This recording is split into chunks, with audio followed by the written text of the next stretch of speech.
वालेकुम दोस्तों की हाल चाल ने ठीक ठाक हो। जिस तरह का तुम मेरा यूट्यूब चैनल देख रहे हो हाफिज़ मुहम्मद नेम व्लॉग। देखो जी माशाल्लाह झोना लगता पाया जी। देखो पिंडा दे विच देखो माशाल्लाह लेवल भी लगी हुई है। देखो माशाल्लाह काफ़ी आवाम भी लाई हुई है। असी देखो पक्की तो माया मोटरसाइकिल भी खड़े ने क्योंकि पिंडा दे विच यही नज़ारा होंदा है जी सारा। दोस्तों अगर मेरा व्लॉग तुहानू अच्छा लगे लाइक शेयर ज़रूर करके जाना। मेरा यूट्यूब चैनल है हाफिज़ मुहम्मद नेम व्लॉग।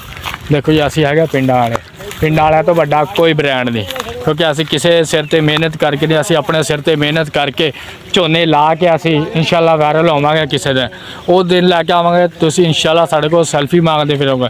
अज साडू तुसी मजाक कर दो ना इंशाल्लाह किसी दिन असी उदों लैके आना लाजमी। देखो माशाल्लाह लगे हुए ना लेबर। देखो जी आ झोने की लेबर है सारी लगे हुए। देखो यार ठेकेदार है इन्हों का जी।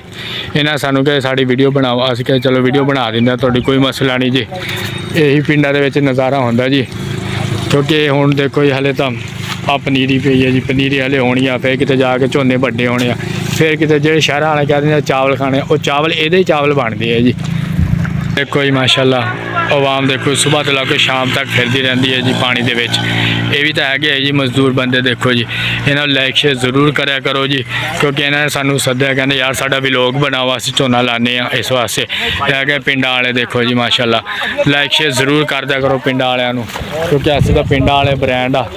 साडा अगर व्लॉग अच्छा लगे लाइक शेयर जरूर करके जाया करो क्योंकि पिंड वाला तो बड़ा कोई ब्रांड नहीं। इंशाल्लाह जिस दिन असीं वायरल हो गए ना तुसीं इंशाल्लाह साडे कोल जरूर चल के आओगे क्योंकि अज तुसीं यार सानू टीचरा करदे हो भी यार ये की करदे हो ये की करदे हो यार सानू ताने ना मारा करो। देखो यार देखो माशाल्लाह देखो यार देखो अज असीं हुण माशाल्लाह आए सी इन्हां कोले जी वीडियो शूट करने वास्ते व्लॉग। मेरा दोस्त भी एक लग्या व्लॉग बनाने वास्ते कह रहे यार नहीं भाई व्लॉग बना के चलते हैं। मैं कहा चलो ठीक हो गया व्लॉग बनाने अज असीं बनाने लगे हुए व्लॉग। देखो साडा तो कम हवा जी पिंड वाला लाइक शेयर जरूर करके जाया करो दोस्तों।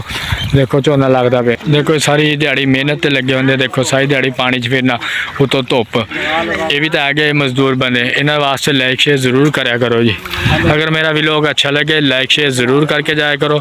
मेरा यूट्यूब चैनल है हाफिज़ मुहम्मद नेम 46 व्लॉग क्योंकि मैं हूँ अपना पहले नाम लिखा सी नकम्मा मुंडा चेंज करता क्योंकि मेरे दोस्त कहने लगे सी यार तू मेहनत करदा सारी दिहाड़ी नकम्मा मुंडा ना लिख। इस वास्ते मैं अपना नाम चेंज करता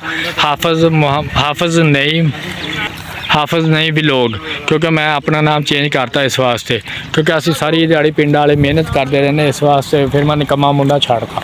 हुण मेरा यूट्यूब चैनल है हाफिज़ नहीं व्लॉग। जिन्हों मेरा अच्छा लगे लाइक शेयर जरूर करना दोस्तों। माशाल्लाह अज मैं तुहानू दिखाया झोना लगता झोना इदा लगता जी। अगर किसी ने रबता करना हो आ सामने ठेकेदार खड़ा इन्हें रबता जरूर कर सकते। कोई माशाल्लाह इन्हें लगे हुए सी तकरीबन रेदबाजी के यार कौन अगे निकल को। देखो यार तीनों बंदे अगे निकले हुए हैं जी। बाकी देखो पीछे पीछे ना सारा बंड के लाया है जी। माशाल्लाह सही जा रहे हैं इस टाइम तो जी क्योंकि यार पिंड वालों तो बड़ा कोई ब्रांड नहीं। दोस्तों साडे यूट्यूब चैनल में लाइक शेयर जरूर कर दिया करो। असीं है पिंड वाले साडा यूट्यूब चैनल है हाफिज़ नहीं व्लॉग। देखो जी शुक्रिया।